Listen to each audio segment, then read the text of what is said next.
नमस्कार दोस्तों, आज के इस वीडियो में मैं आपके लिए सोमवती अमावस्या की कहानी लेकर आई हूँ। एक साहूकार के 7 बेटे और एक बेटी थी। उसके 7 बेटों का विवाह हो चुका था।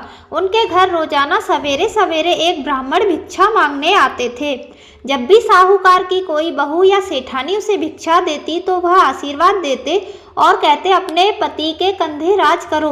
लेकिन जब भी साहूकार की बेटी भिक्षा देती तो वह ब्राह्मण आशीर्वाद में कहते अपने भाई भौजाई के कंधे राज करो। साहूकार की बेटी को यह बात बहुत बुरी लगती थी। एक दिन उसने अपनी माँ से कहा, माँ, ये पंडित जी जब भी भाभीियों या आप भिक्षा देते हो तो आशीर्वाद में कहते हैं अपने पति के कंधे राज करो, लेकिन जब भी मैं इन्हें भिक्षा देती हूँ तो ये मुझे कहते हैं अपने भाई भौजाई के कंधे राज करो।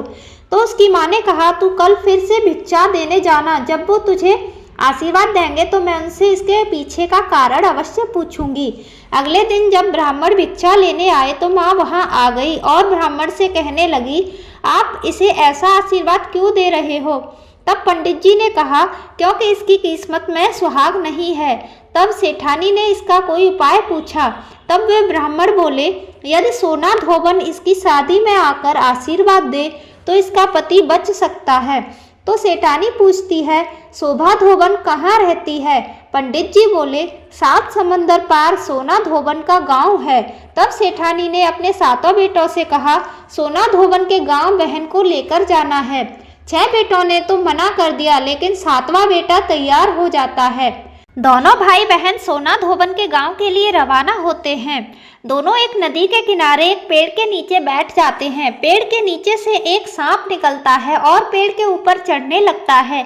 उसी समय बहन की नज़र उस सांप पर पड़ जाती है। वो अपने भाई से कहती है, देखो भाई, पेड़ पर किसी पक्षी का घोंसला है और उसमें नन्हे नन्हे बच्चे हैं।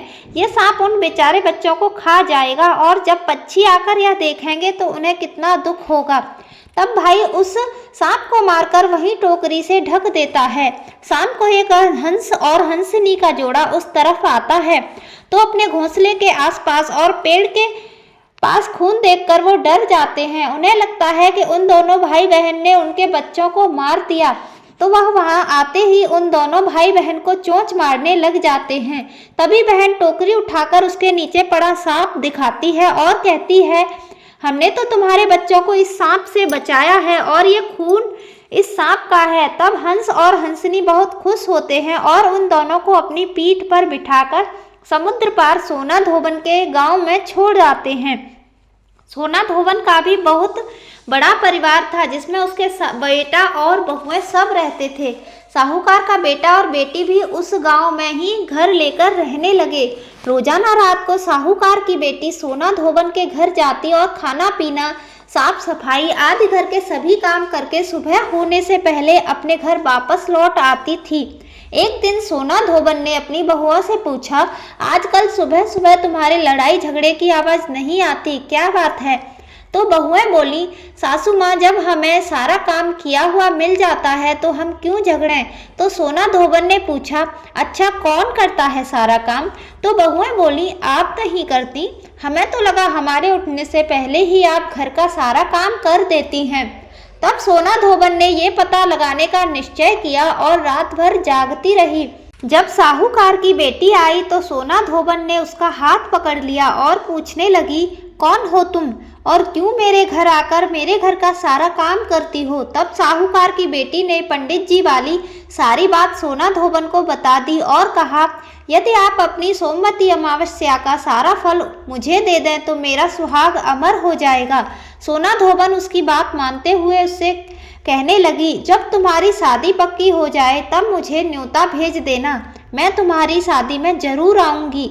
इसके बाद दोनों भाई बहन अपने घर वापस आ जाते हैं और बहन के लिए लड़का ढूंढकर शादी की तारीख पक्की होती है।